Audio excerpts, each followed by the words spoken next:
Angka positif kasus COVID-19 kian bertambah setiap harinya. Mirisnya, hal ini sejalan pula dengan bertambahnya varian baru virus SARS-CoV-2. Salah satunya adalah varian baru B117 yang pertama kali ditemukan di Inggris. Untuk itu telah bergabung bersama kita Dr. Mira Mustika. Bersama Dr. Mira, kita akan membahas varian baru virus COVID-19 B117. Apakah benar lebih berbahaya? Oke. Halo Dr. Mira, selamat siang dok. Selamat siang.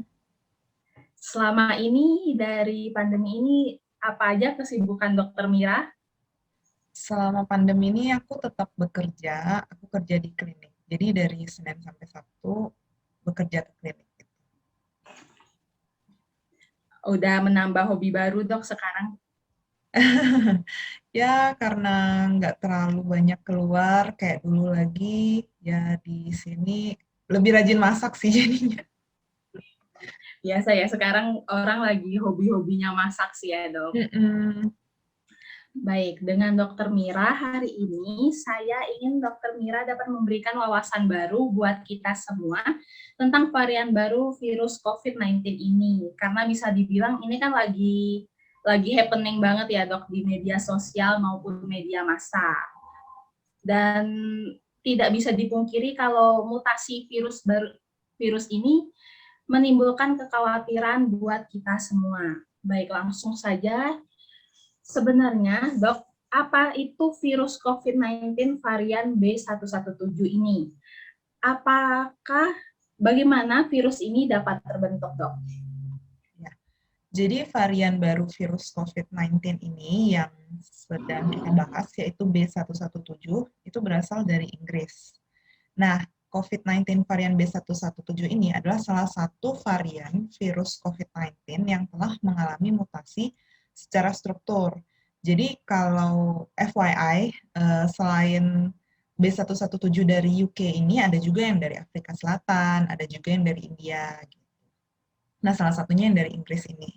Dan menurut para peneliti, karakteristik dari varian B117 ini lebih mudah menempel pada sel inang. Sel inang ini maksudnya tubuh manusia ya. Jadi dia menumpang untuk berkembang biak, untuk tumbuh dan hidup gitu. Nah, jadi dia lebih mudah menempel pada sel inang ini. Dan lebih mudah menginfeksi juga dibandingkan COVID-19 yang belum termutasi sebelumnya. Kalau dikatakan lebih berbahaya sih, sebenarnya tidak lebih berbahaya, tetapi tingkat penyebarannya itu yang sangat tinggi karena tadi saya sudah bilang dia lebih mudah menempel. Jadi lebih mudah menular dan lebih mudah untuk menyebarkan ke orang-orang lain.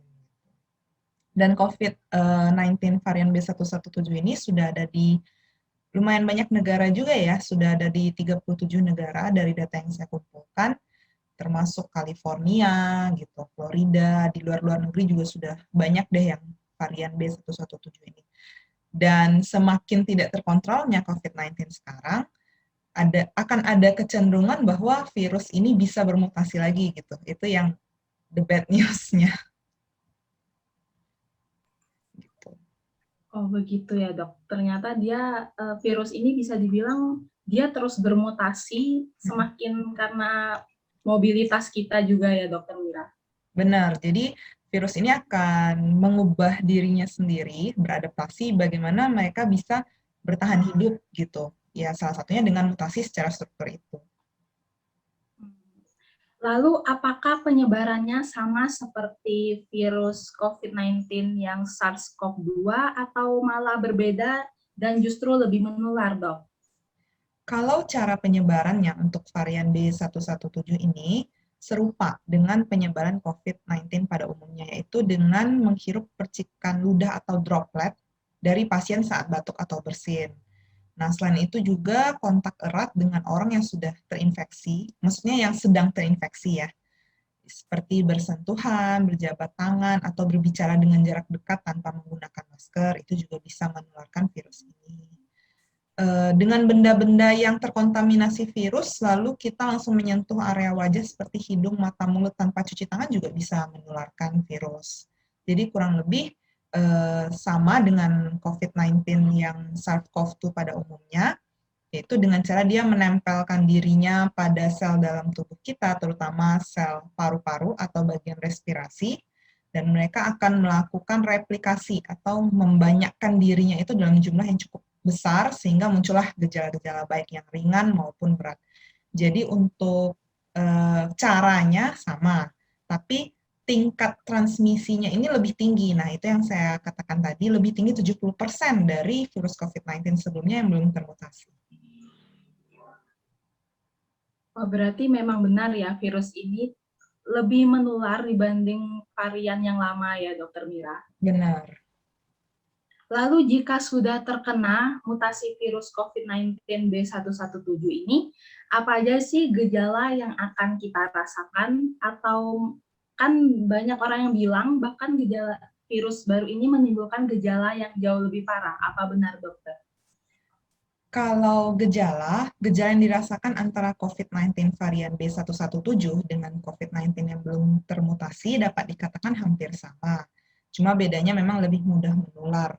Jadi nanti gejala awal yang muncul itu sama dengan COVID-19 sebelum termutasi seperti sesak napas, gangguan penciuman, diare, batuk pilek, demam. Namun demikian, saya juga sudah mengumpulkan beberapa data bahwa ada beberapa sumber yang mengatakan memang terutama dari UK sendiri ya, mereka mengatakan bahwa beberapa pasien mengalami kondisi lebih berat akibat gangguan pernapasan tersebut. Tapi jadi kayak masih ada yang bilang memang lebih berat, ada yang bilang sama. Nah, yang bilang lebih berat itu memang mayoritas dari UK. Nanti sepertinya kita butuh penelitian atau butuh sumber yang lebih valid lagi ya, karena ini kayak masih dua sisi gitu, ada yang bilang sama, ada yang bilang lebih berat. Oke, berarti sampai saat ini pun kita masih belum tahu ini berbahaya atau tidak ya, dokter ya? Benar, kalau mayoritas sih memang mengatakan sama gitu. Cuma dari UK-nya sendiri bilang kalau mereka menemukan rata-rata lebih berat. Jadi masih butuh data lebih banyak lah untuk ini. Oke, baik. Lalu virus ini kan berasal dari Inggris ya, dari UK. Nah, di Indonesia sendiri apakah sudah ada pasien yang terdeteksi terkena virus varian baru ini, Dok? Sudah ada. Per 3 Mei, tanggal 3 Mei 2021 dulu, ini sumbernya dari Satgas COVID sendiri, sudah ditemukan 13 kasus COVID-19 varian mutasi virus dari Inggris ini. Dan dari per tanggal 23 Mei, kalau ini sumber yang saya dapatkan dari tanggal 23 Mei ini, sayangnya bukan dari Satgas, cuma mungkin bisa untuk sekedar referensi, itu katanya sudah 54 kasus.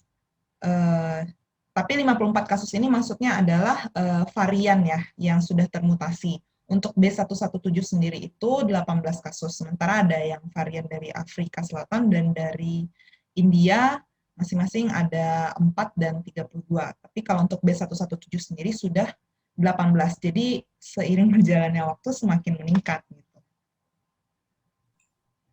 Wah, ternyata sudah ada ya, Dok, di Indonesia sendiri. Benar. Lalu virus ini kan karena jumlahnya tadi yang terdeteksi di Indonesia kan masih belasan orang ya, Dok, sekarang. Benar. Nah, penanganannya sendiri di Indonesia saat ini gimana sih buat virus varian baru ini, Dok? Ya, berita baiknya bahwa sebagian besar dari kasus yang ditemukan itu tidak menimbulkan penyakit yang sangat berat. Jadi masih kurang lebih sama dengan virus COVID-19 yang belum termutasi sebelumnya gitu. Jadi untuk penanganannya sih kita masih sama, belum ada penanganan khusus varian ini harus begini penanganannya, varian itu harus begitu penanganannya, belum ada.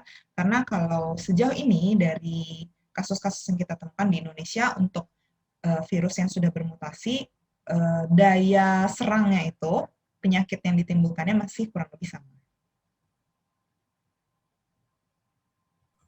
Baik, jadi dari penjelasan Dr. Mira, bisa dibilang bahwa virus varian B117 ini tidak bisa dibilang lebih berbahaya, namun lebih menular ya dok. Betul, kesimpulannya begitu. Memang yang kita khawatirkan itu penularannya. Kalau untuk soal lebih berat atau enggaknya, sejauh ini masih sama ya, sama sebelumnya. Baik. Wah, wawasan kita tentang virus baru COVID-19 B117 ini telah bertambah ya karena berkat Dokter Mira juga. Nah, buat Dokter Mira nih, pertanyaan terakhir ya dok. Iya. Apa harapan dari dokter untuk Indonesia dalam menangani varian B117 ini atau mungkin varian baru yang lain? Kalau dari saya tentunya bersama teman-teman sejawat yang lain, kita tetap menghimbau kepada masyarakat untuk mematuhi protokol kesehatan. Dan sejujurnya ya sampai saat ini pun saya masih menemukan banyak yang nggak percaya ada COVID-19 ini. Sampai biasanya mereka baru percaya kalau sudah kena, entah itu diri sendiri ataupun keluarga. Nah, sebaiknya kan sebelum kena, kita tetap mencegahnya. Gimana caranya? Perketat protokol kesehatan, patuhi 5M. Kalau dulu kan 3M, sekarang sudah 5M. Ada tambahan 2 lagi, yaitu menjauhi kerumunan dan mengurangi mobilitas. Nah, kalau kita semua sudah aware, peduli, dan mematuhi protokol kesehatan, mudah-mudahan pandemi ini akan cepat berakhir seperti negara-negara lainnya yang sudah selesai duluan COVID-19-nya. Kan kita mau cepat-cepat kembali seperti dulu lagi ya, jadi patuhilah protokol kesehatan ini. Baiklah, kita sudah sedikit mengenal mengenai virus COVID-19 varian baru B117 ini. Terima kasih Dokter Mira atas waktu dan pengetahuan yang diberikan bagi kami semua di sini. Semoga Indonesia dapat menghadapi virus COVID-19, mau itu varian yang lama atau mungkin varian yang baru ya dok. Iya. Semoga kita semua dapat melalui pandemi ini. Sekali lagi terima kasih kepada Dokter Mira. Salam sehat ya dok.